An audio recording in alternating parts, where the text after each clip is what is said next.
everyone, I'm Reynalyn A. Porino from BE Ed2C, Code of Ethics for Professional Teachers. Preamble.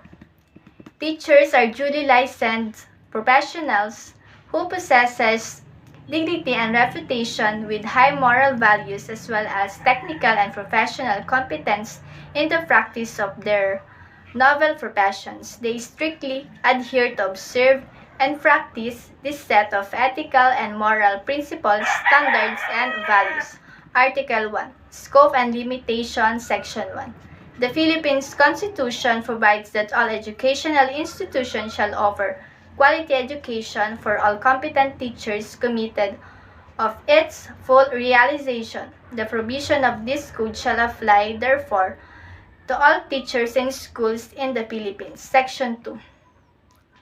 This code covers all public and private school teachers in all educational institutions at the preschool, primary, elementary, and secondary levels, whether academic, vocational, special, technical, or non-formal.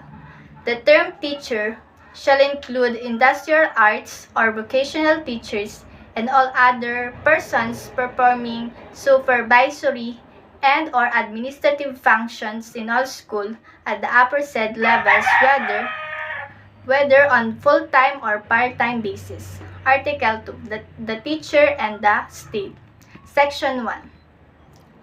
The schools are the nurseries of the future citizens of the state. Each teacher is a trustee of the cultural and educational heritage of the nation and is under obligation to transmit to learners such heritage as well as to elevate national morality, promote national pride, cultivate love of country, instill allegiance to the Constitution and for all duty constituted authorities, and promote obedience to the laws of the state. Section 2. Every teacher or school official shall actively help carry out the declared policies of the state and shall take an oath to this effect. Section 3. In the interest of the state and the Filipino people as much as of his own, every teacher shall be physically, mentally, and morally fit. Section 4. Every teacher shall possess and actualize a full commitment and devotion to duty. Section 5.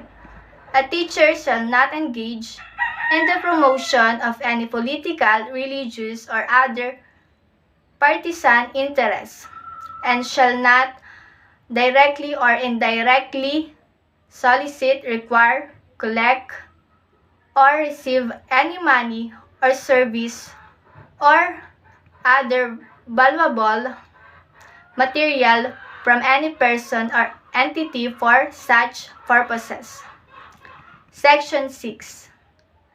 Every teacher shall vote and shall exercise all other constitutional rights and responsibility. Section 7.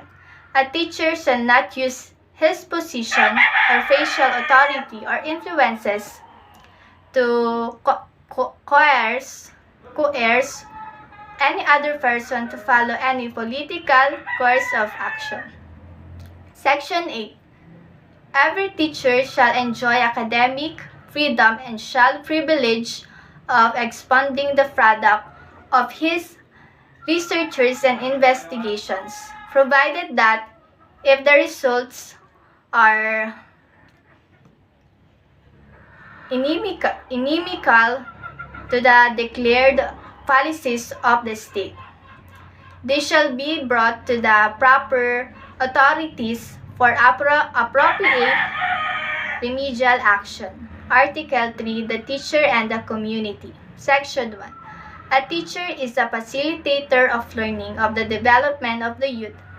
He shall therefore render the best service by providing an environment conducive to such learning and growth. Section 2. Every teacher shall provide leadership and initiative to actively participate in community movements for moral, social, educational, economic, and civic betterment. Section 3. Every teacher shall merit reasonable social recognition for which purpose to shall behave with honor and dignity at all times and refrain for such activities as gambling, smoking, drunkenness, and other excess, much less illicit relations. Section 4.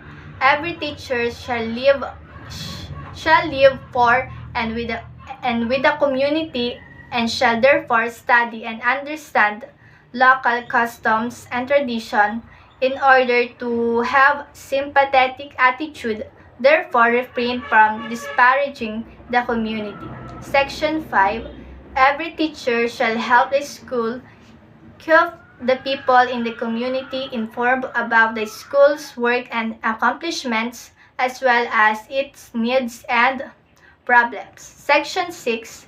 Every teacher is intellectual leader in the community, especially in the barangay, and shall welcome the opportunity to provide such leadership when needed to extend counseling services as appropriate and to actively be involved in matters affecting the welfare of the people.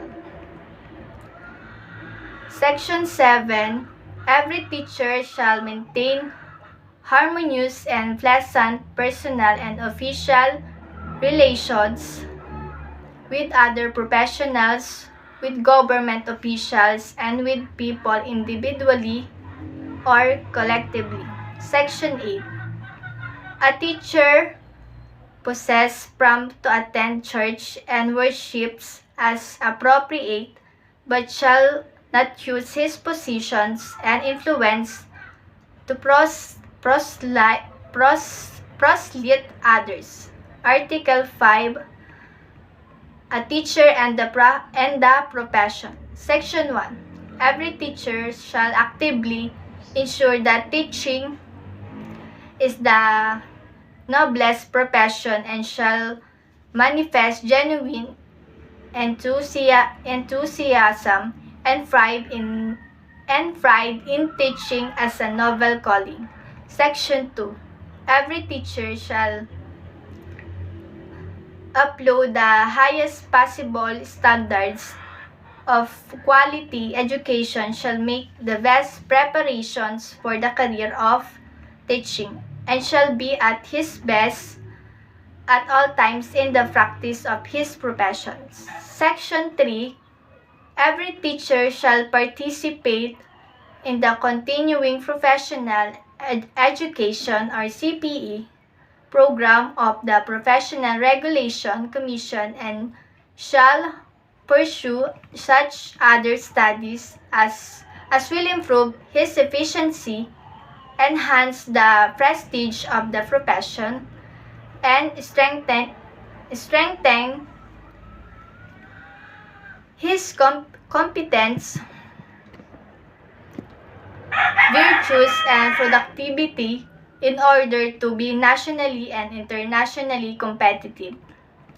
Section 4. Every teacher shall help if duly authorized to seek support from the school, but shall not make improper misrepresentation through personal advertisements and other questionable means.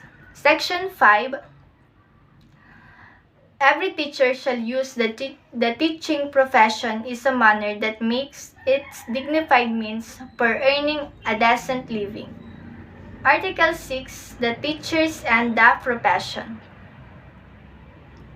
Section 1. The teachers shall at all times be imbued with the spirit of professionals, loyalty, mutual confidence, and faith in one another, self-sacrifice for the common good, and full cooperation with colleges when the best interests of the learners and the school or the profession is at stake in any controversy, teachers shall support one another. Section 2.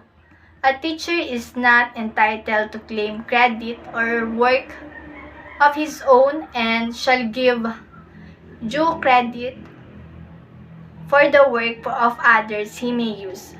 Section 3.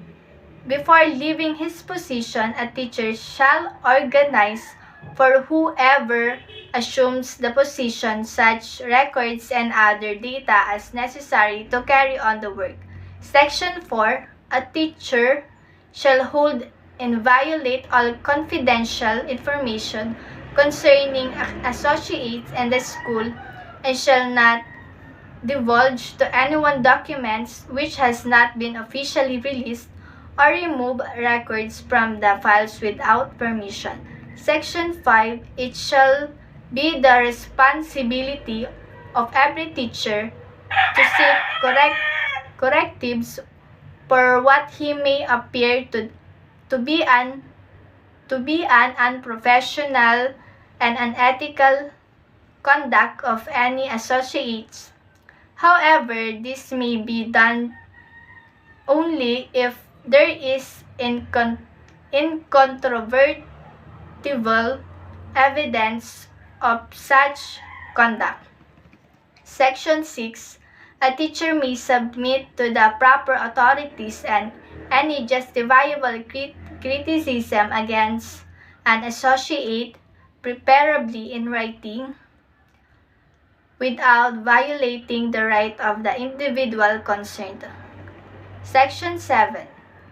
A teacher may apply for a vacant position for which he is qualified, provided that he respects the system of selection on the basis of merit and competence, provided further that all qualified candidates are given the opportunity to be considered. Article 5. The teachers and the profession. Section 1. Teachers shall at all times be imbued with a spirit of professional loyalty, mutual confidence and faith in one another, self-sacrifice for the common good, and full cooperation with colleges. When the best interest of the learners, the school or the profession is at stake in any controversy, teachers shall support one another. Section 2. A teacher is not entitled to claim or work not of his own and shall give due credit for the work of others he may use. Section 2. Before leaving his position, a teacher shall organize for whoever assumes the position such records and other data as are necessary to carry on the work. Section 4. A teacher shall hold inviolate all confidential information concerning associates and the school and shall not divulge to anyone documents which has not been officially released or remove records from the files without permission. Section 5. It shall be the responsibility of every teacher to seek correctives for what he may appear to be an unprofessional and unethical conduct of any associates. However, this may be done only if there is incontrovertible evidence for such conduct. Section 6. A teacher may submit to the proper authorities any justifiable criticism an associate, preferably in writing without violating the right of the individual concerned. Section 7. A teacher may apply for a vacant position for which he is qualified, provided that he respects the system of selection on the basis of merit and competence, provided further that all qualified candidates that are given the opportunity to be considered. Article 6. The teacher and the higher authorities in the professions. Section 1. Every teacher shall make it his duties to make an honest effort to understand and support the legitimate policies of the school and the administration regardless of personal feeling or private opinion, and shall faithfully carry them out. Section 2. A teacher shall not make any false accusation or charges against superiors, especially under anonymity. However, if there are valid charges, he should present such under oath to competent authority. Section 3. A teacher shall transact all official business through channels except when special conditions warrant a different procedure, such as when special conditions are advocated but are opposed by immediate superiors, in which case the teacher shall appeal directly the appropriate higher authority. Section 4. Every teacher individually or as part of a group has a right to seek redress against injustice to the administration and to extent possible shall raise grievances within acceptable democratic processes. In doing so, they shall avoid jeopardizing to the interests and the welfare of learners whose right to learn must be respected. Section 5. Every teacher has a right to involve the principal that appointments, promotions, and transfer of teachers are made only on the basis of merit and needed in the interests of the service. Section 6. A teacher who accepts a position assumes a contractual obligation to live up to his contract, assuming full knowledge of employment terms and conditions.